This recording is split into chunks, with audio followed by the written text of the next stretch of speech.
Hi guys, Kevin from Nighthawk Motors here, and today we're going to be reviewing a 2015 E350 4Matic Sport Mercedes Benz.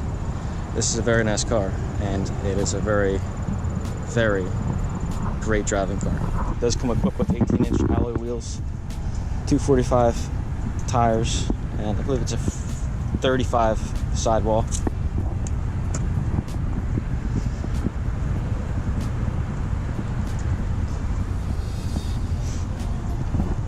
Now, this rear trunk is accessed by essentially kicking underneath the car, swiping underneath the car. It opens up for you. A lot of trunk room.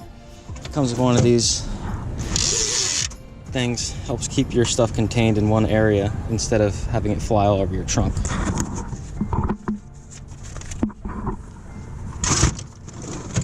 Now you just kick back underneath the car and it closes the trunk for you.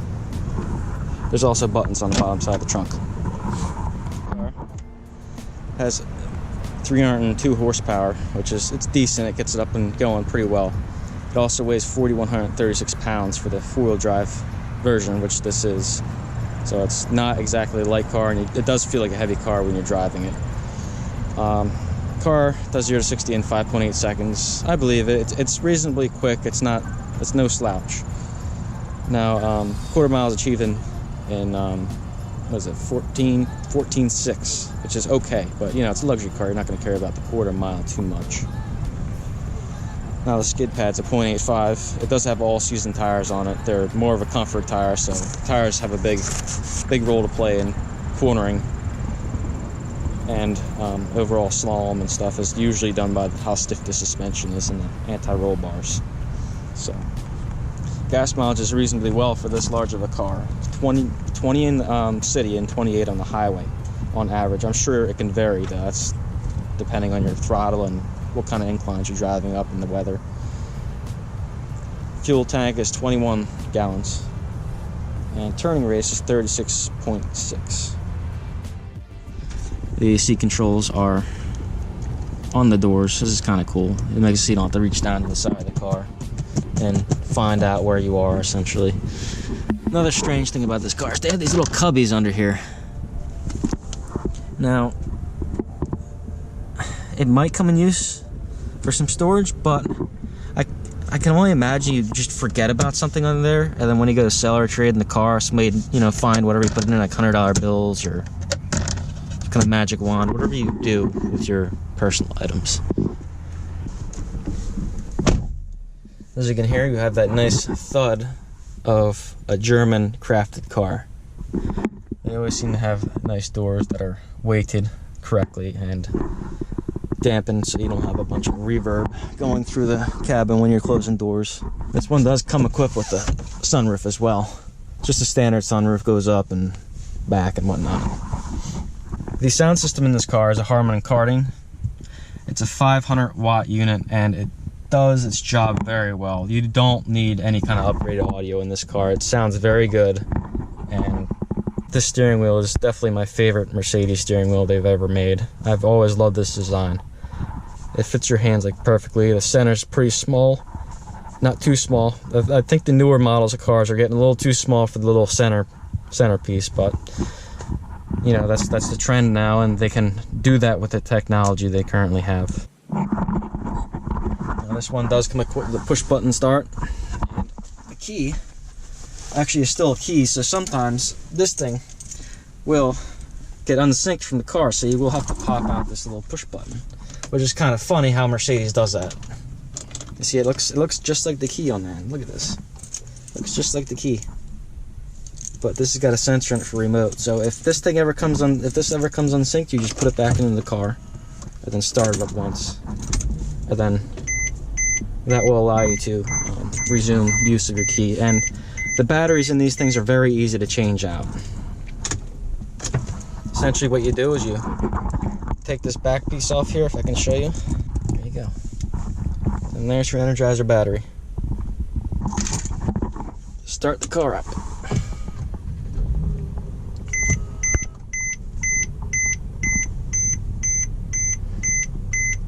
It does have that irritating beeping noise.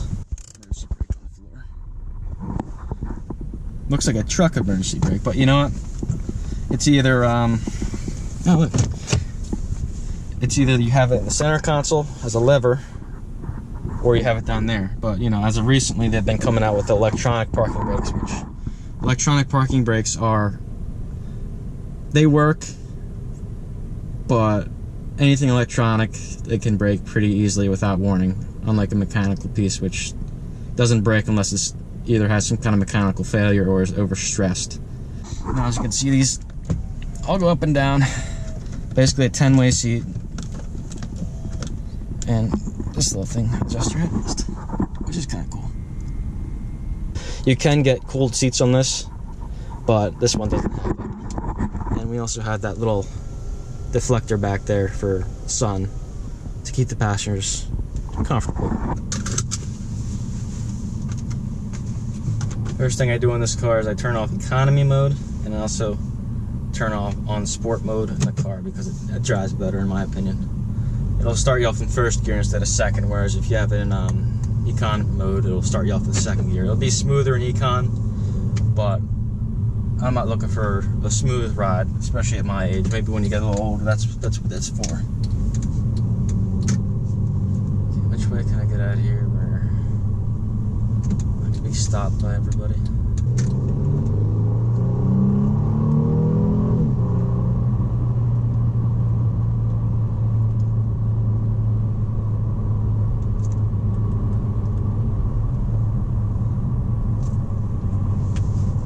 As you can see, the road noise in this car is very minimal. They have it dampened so well. You're very isolated from the road outside, which is basically what you're paying for with this car.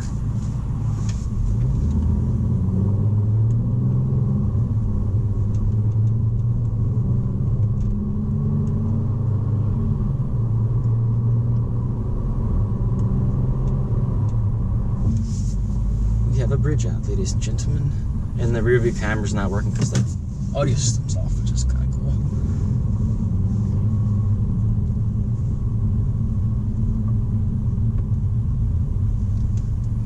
Alright, well, I'm going to switch to POV.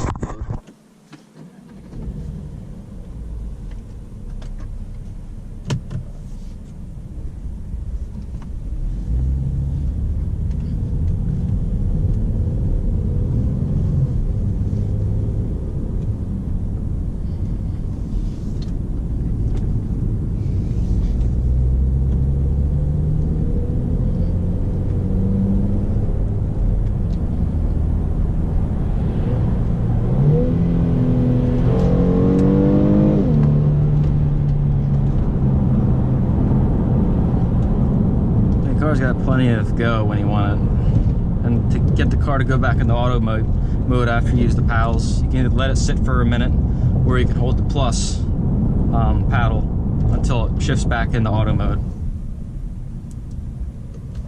But as you can see, the car, it's got plenty of pickup and acceleration. Brakes are very good too on this car. They're they actually have drilled rotors on it, and they definitely use a high quality brake and brake disc and pad, because I mean, this thing's got 24,000 miles on it, and the car does weigh almost 4,200 pounds, and the brakes feel absolutely as smooth as they did ever since I drove one of these things. And this car has not had a brake job. So basically, with the entertainment system here, I'm just going to show you a couple of things real quick. You can choose between an auxiliary unit, which is down in here, and then I believe they also have one in the glove box. Bluetooth audio, obviously I'm on that right now. That's what I usually use. It's the easiest, most foolproof way to connect to any device, unless you have like an older iPod you still use. Media interface, that is they actually have an iPod connector or a converter for any kind of other use in there and in here. And there's also USB port, and here's where you can plug in a memory card and transfer music or media to the hard drive on the computer, and that's where you register the music. Still has a disc. Thing still has a disc. It's right here. So if you ever have an old CD you want to listen to, you can still listen to CDs, and that's where the memory card goes, right there, if you have a SD card. Now this did come equipped with satellite radio like most cars, but honestly I don't know why they still have satellite radio. There's really no point of it. Everybody's got a smartphone. You can just download Pandora and use the free version of it and save money. AM radio, every car has that. FM radio, every car has that. It's so simple to put in a car. That's why they do it. It doesn't really add any more weight anyway. Those chips they put in that do the actual radio waves nowadays are so small and light that they don't care about that, and they're very cheap to manufacture because it's been around for so long. Now here, this is just your basic phone setup. Contacts. That's where you connect device. And call lists, all those lists that you go through with your phone. Video. I've never messed with video. I guess it allows you to play DVDs on here. I doubt it lets you do that while you're driving, but I guess if you're bored and you're sitting in the parking lot like I am, we can watch TV. And, well, they basically took that and put it up on a digital display as well, in case if you like having fun. What is this? Yeah, we're not going to be doing any Mercedes Benz apps. And URL. I guess it allows you to search through this, but that comes again with the whole entire smartphone thing. They don't need that anymore. Navigation. It's a decent navigation system. It's a little hard to navigate the navigation system. It's not as easy as BMW's iDrive. Hopefully they change this for the newer models. I've never gotten into a newer model and had it and actually got to mess with navigation. You know, I've only driven newer models. So that brings us back to the phone. It's you know, your basic navigation / media system for current cars. Nothing too fancy in this thing. It's just a good old daily driver car. And the seats themselves, this is not real leather. This is a synthetic leather. This particular model wasn't available with leather unless you upgraded it. But this stuff, it feels very good. It's not too hot. You don't start sweating in it like you do with some leathers, and it wears very well. As you can see, there's a little bit of shine there. That's just because it's dirty. This stuff will last for 100,000 miles easy. Maybe even more, you know, because Mercedes does a really good job on their interiors, and the quality is superb. Besides a couple little rattles you get, but you know, you get rattles with any car, so you just have to address them instead of complaining about them. The button touch on these cars, it feels good. It's not superb, but it definitely feels good. They don't feel like they're gonna break. They don't feel flimsy at all. You do get a little creaking out of here every once in a while, but that's typical for anything with a lot of parts. Try to make them lighter so you don't weigh down the car as much, because you know, 4,200 pounds weight savings anywhere helps. Now this is a walnut wood that they have going across here. I do not believe it's a real wood, but honestly it looks fine to me, and it gives it that nice little accent that you're looking for. One thing they did on this model that looks amazing though is the painted trim panels here. It feels like almost like a metallic paint. Yeah, it's like a high quality paint they use on there. They have a little strip going across there, and they also painted these buttons here, little accents everywhere. It really makes the car come together as far as interior quality. I wish more companies would do this, because it's very cheap to do, and it really makes the interior look a lot better. The panel gaps around here on these doors are not very bad. That's basically what you want in case you ever get into an accident. They don't want that panel to be so tight that if you have a little deflection in that or that they compress together and you can't open the car and get out, especially if it catches on fire. That's why there's a panel gap like that. Now, to have a ridiculous panel gap somewhere like here, or you know, even up in here, that's just negligence.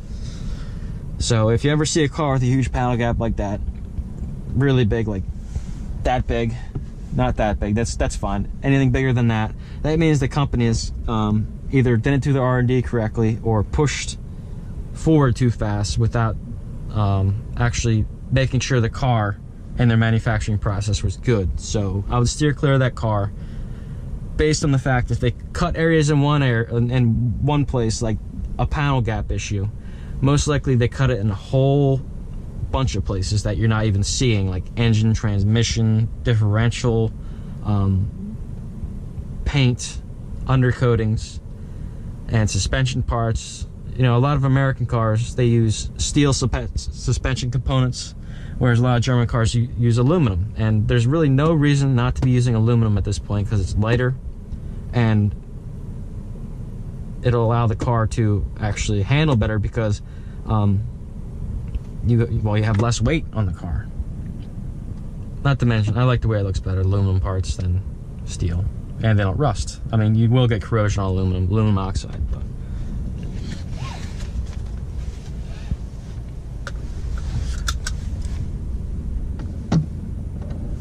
this is just a weird quirk these Mercedes have. This thing essentially pulls in the slack for you, and sometimes when people get in the car, they get freaked out, like, wait, what's going on here? But it's just this tension system that pulls back, and that also pulls back in case of an accident. It'll help tighten up the passenger so they don't go flying forward, which essentially helps reduce G's going to the body, because you're not hitting a wall essentially. It's a more gradual slowdown. And the sunroof, you just pull back to go back. And it is a very nice day out. Look at that. Wow. Push forward, closes back up, and then push up to get it to go up and pull back down. And there's a whole host of lights in here. Whole host. But they're not going to come on until it's dark out, which is a cool feature.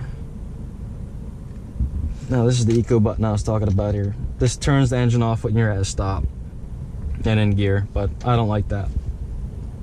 And this is actually another eco/sport button here. You see that on the dash? That changes the way the transmission responds and the throttle response a little bit. But the main point of that is eco mode, you start in second gear. Sport mode, you most likely will start in first unless you do a rolling stop.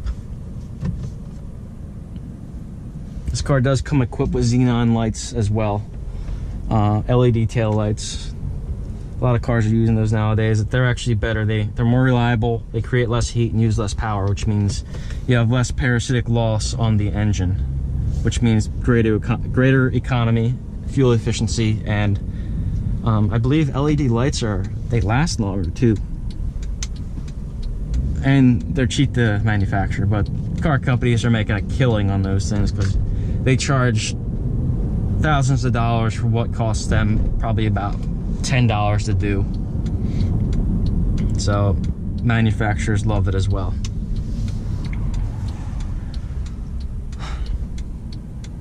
Better watch out there, lady. People don't stop when they should.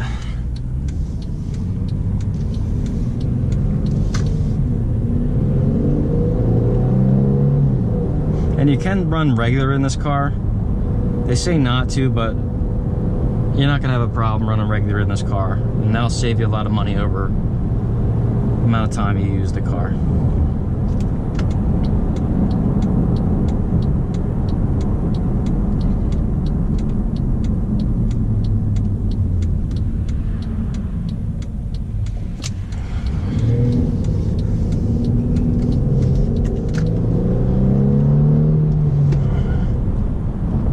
Change through these menu options on the dash as well, which is nice.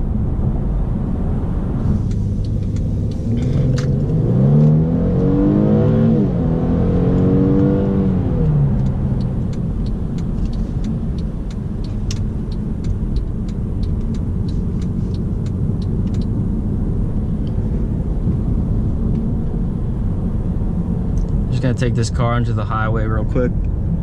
National speed limit. Well, it's actually not national speed limit because they have 70 mile/hour zones. This is 65 through here. Of course, people don't want to let you in.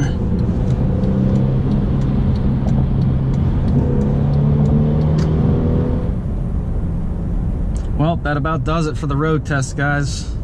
Hope you enjoyed. Have a great day. Thank you.